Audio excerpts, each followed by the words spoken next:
Today we're going to take a look at color and how to think outside the box color-wise, as well as take a look at the artist Franz Bischoff, early California Impressionist.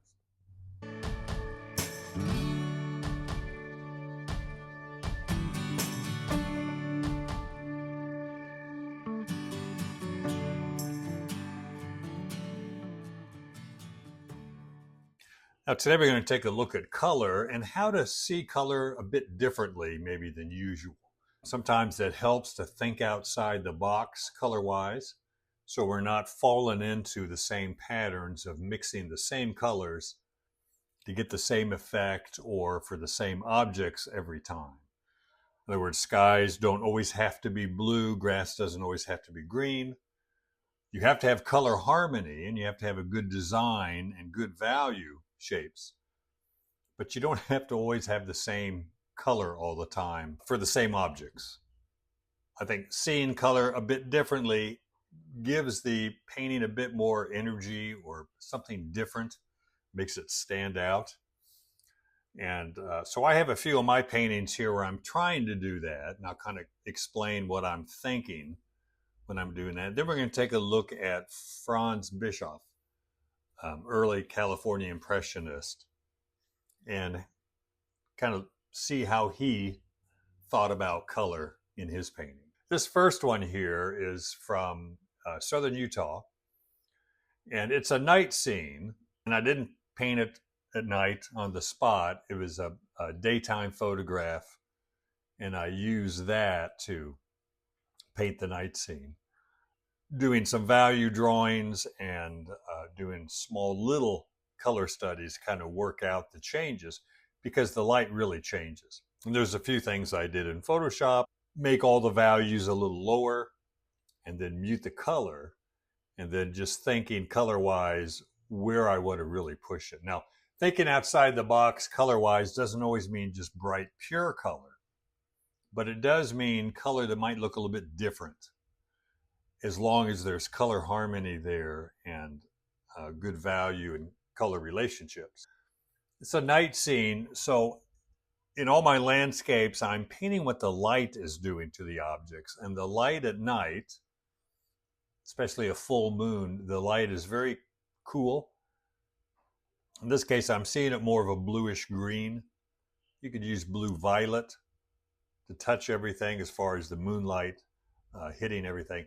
But here I'm using kind of a bluish green, so it's phthalo blue. The main palette here is phthalo blue, burnt sienna, and yellow ochre.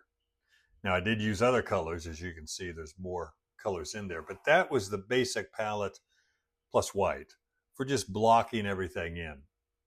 So I have orange cliffs here. They're very orange in the daytime. So at night, they're still orange, but they're affected by the moonlight. So I'm mixing orange and phthalo blue for this kind of a muted orange here.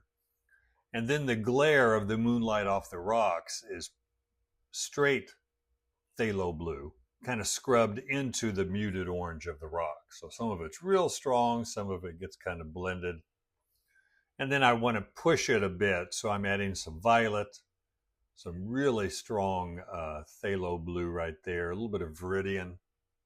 And that's just color variation strictly for the sake of color. It also kind of emphasizes the coolness of the moonlight when I add these violets, the blues, the lighter blues, and the cool down orange. All that shows the cool light of the moon. Same thing down in here in these rocks. I really went with a stronger ultramarine blue here with a little bit of crimson and alizarin crimson there. So blue, violet on these rocks as opposed to that bluish green of the orange cliffs. Then the pine trees here, or evergreen trees, some kind of evergreen trees. This is more phthalo blue also with a little orange or ochre in it to kind of mute it slightly. But again, a very bluish green because of the moonlight. Here I'm using more viridian down here, viridian with some phthalo blue and some burnt sienna to slightly mute it. So I'm pushing the color a bit stronger, but there's still a lot of grayish color. There's grayish color in the orange rocks here. Not much in the violets, but some when the colors blend together slightly. There's some gray. There's muted colors on the evergreen trees and some down here in the dirt. So I don't want all the colors in the painting just screaming at you. I want to have some muted and some more intense color. And even with the intense color, I might have one spot that's the most intense, like the rocks and the shrubbery down front. But you want a variety of real strong color and very muted color. That way your color makes more of a statement rather than everything being very bright. Now in this one, this is in Yosemite, I'm moving the strongest color, these green trees, into the background. So my strongest color is in the background instead of in the foreground. Foreground's in shadow, so it's going to be more muted.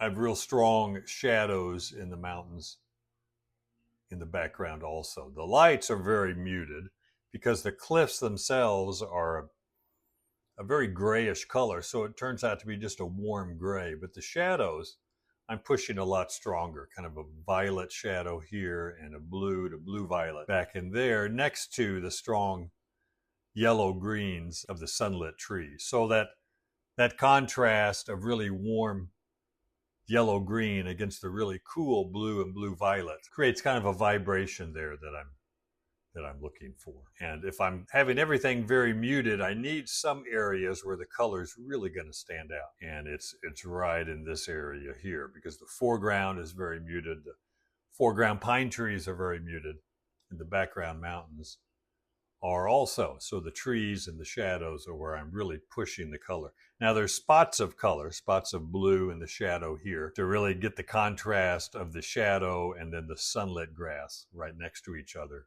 So right on the edge where they meet, the yellow-green and the muted blue-violet, I push that edge just a lot bluer, little spots of blue just to vibrate against that yellow-green.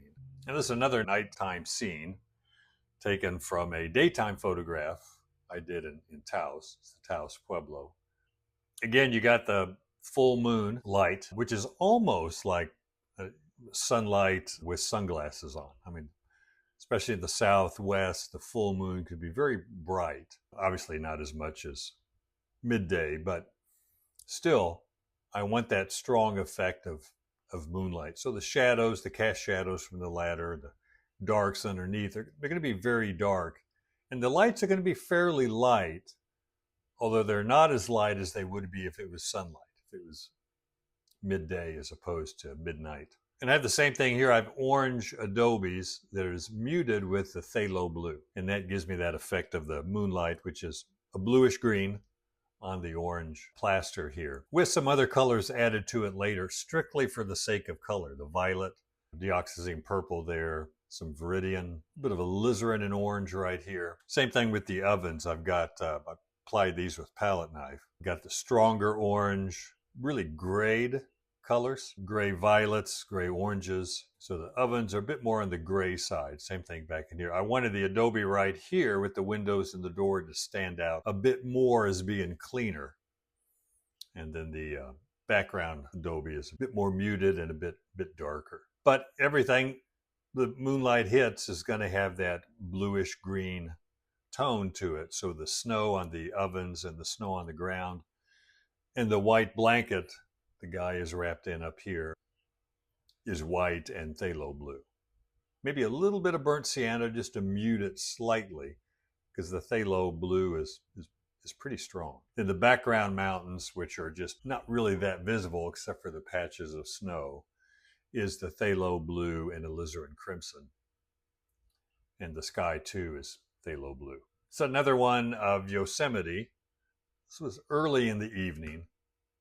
The moon was out. They were doing some burning of just, stuff on the forest floor to prevent from fires. So I turned it into just a campfire, which I'm sure you can't do in Yosemite. But at some point, somebody somewhere had a campfire in Yosemite.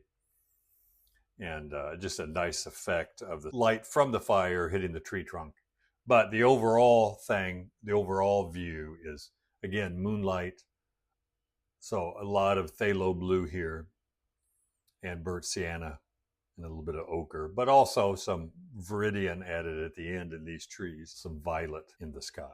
This is a barn here in Georgia, and here I really want to push the temperature, so pushing the shadows a lot more violet. I mean, it was an old barn, so the wood was just really weathered. It didn't have any paint on it.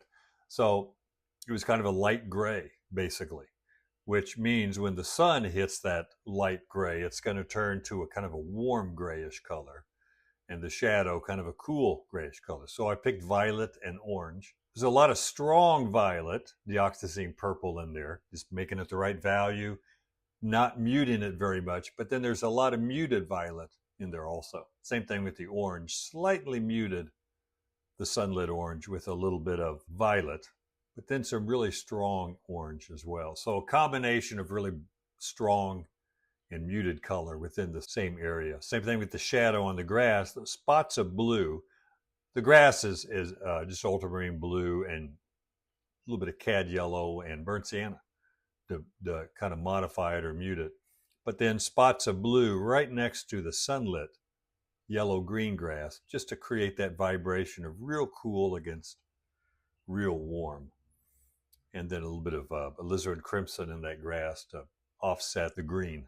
Give me a little bit of vibration from complementary colors in there. Although blue-green and red-violet aren't really complements, but it's blue and red, or green and red to some degree, so it does create some vibration. Background trees, I kind of left mostly just the tone of the canvas, which I toned it and drew with burnt sienna. Scrubbed in a little bit of color, but the less I do back there as far as trying to render stuff, the better the barn will stand out. So I tried to keep the background just a few spots of color and do all the work right here in the front. And lastly, it's another field here in Georgia. And it's in the summer, so everything's green. So I want to push more color. I want to push more just blue in the background hills. I don't have to make them green. I want them to stay back there. So then as the greens gradually come forward, they're going to get greener. But even up here, I want to see the greens in terms of, right here, I got green, got some yellow, orange green here. And over here, I just made the tree more of a really orange green instead of a green at all. It's not fall, but I don't hesitate to add color variation in the greens just to show different greens. Over here, I'm using a lot more blue, some phthalo blue, to really separate it from the kind of yellow-orange green I have here and the orange here. And just spots of color in front in the grass just for the sake of color change. Violets, a little bit of sunlight coming through, dappled light here with the orange. Just some subtle change. Same thing back in here. I got a lot of yellow green, but then I got some slightly cooler green on the grass. So just subtle changes of dropping a little bit of yellow or adding some orange or red or even burnt sienna to the green or yellow green or blue green. Because from the color wheel, we get 3 greens: green, yellow green, and blue green. And then you can add any of the colors from the color wheel to any of those greens, and it'll change it at least slightly. And that gives you more variation in the greens. So let's take a look now at Franz Bischoff. He was born in Austria in 1864 and passed away in 1929. He was a landscape painter in California and really used vibrant color. But it's a misnomer, I think, to think that it's just bright color he put down. This real intense color. You have to have a combination of muted color as well as some intense color. Contrast of warm and cool color. But understand how to use grayish or gray color to make the stronger color stand out. But he came to the U.S. as a teenager, and back in Austria, he was trained in design and ceramic decoration. And that was his stock and trade when he moved over here, these ceramic paintings. He was also a watercolorist. I've seen a lot of these online, and they're really beautiful. I mean, he does a great job. Don't know anything about ceramic painting, but very well designed, well painted. And that's how he got his start. And I think he did some of this throughout most of his career. But eventually, when he came to California, he turned to oil painting. But again, very strong temperature contrast, and he has pretty strong colors in both the sunlight and the shadow. Really strong blue and a strong red orange in there to show that temperature contrast and the effect of light. And a lot of real nice color variation in the grass. And this looks very intense, but it's got that kind of grayish sand, some muted colors in some of the greens. And that allows the stronger color that we see there to really stand out. If it was all just straight from the tube color, none of it would make any statement. So another one, again, strong temperature contrast between shadows. Shadows are just almost blue in this mountain back in here, and then the sunlit areas are more of the pale orange and the yellow green. And while this blue is real strong in some areas, there's a lot of muted blue as well. So again, that combination of muted and strong color. Strongest color being up front here, and probably the most contrast is right in here as well. So good depth. But a lot of color in the background. It looks that he's putting in stronger color at first without muting it, and then coming back and breaking up those big shapes of strong color with some muted color. Now this one, not so strong. Everything is muted slightly. It has a lot different feel to it than that. Just using more muted colors. So everything is slightly grayed, slightly muted, and has just a few areas of a strong spot here or over here, but everything is fairly muted, as opposed to this painting, which is not much muted here at all. And this is in Zion. Really strong orange-blue complementary contrast. Shadows very blue, especially in the distance. Some more color variation in the foreground shadows because you can see into them a bit more. So you're going to see a bit more color in the shadows in the foreground. But very simplified shapes and design. His designs were always really strong. And simple dark and light green here for the bushes. But there's a lot going on just in the shrubbery here and the grass, between the yellow, the green, the red, some muted colors down there. So it's not just straight from the tube color. This is one of his wife, and an interesting painting. If we zoom in, you can see it's made up of small, I'm guessing palette knife strokes. Could be brush strokes, but it looks like palette knife to me. Everything is kind of covered with a palette knife stroke. So he's breaking up like the background hills. He's breaking up the greens in there with a lot of color variation. But there's not a lot of value change in the background hill. There's just subtle color change that is close to being all the same value. But a lot of color in the shadows on the dress and in the greens. And all done with the short, choppy little brush stroke or palette knife stroke in there. Really interesting application of paint there. So another one here, just orange and blue with some green thrown in. Orange and blue being complement, so it's a very strong color statement. Really vibrates when you get blue and orange next to each other in the big shapes, not so much tiny stuff. But if you can design your painting with 4 to 8 big masses and have the overall coloring be a blue and an orange, it's going to really vibrate. There's a lot of green and some other colors in there, but mostly just blue and orange. Again, very strong, yellow rocks, very saturated yellow there, but there's a lot of muted. There's a lot of violet, grayed yellows, along with the real strong yellow. And that's what makes it work and makes it interesting, is that combination of very muted color and very, very strong color next to each other. Even the water here looks really blue. A lot of strong phthalo blue there, but there's a lot of grayish blue mixed into that. It's not as purely saturated as it looks at first. This one more of a maybe smaller outdoor sketch. See the real thin paint here, not a lot of color variation. It's got some warm blue. The sunlight on the hill here is more of a warm bluish green, and then the shadow is more of a straight blue, but a lot of strong value, good design and strong value contrast. Here's another one, really pushing the color after filling in the big shapes of the dark and the light, creating a good design with those shapes.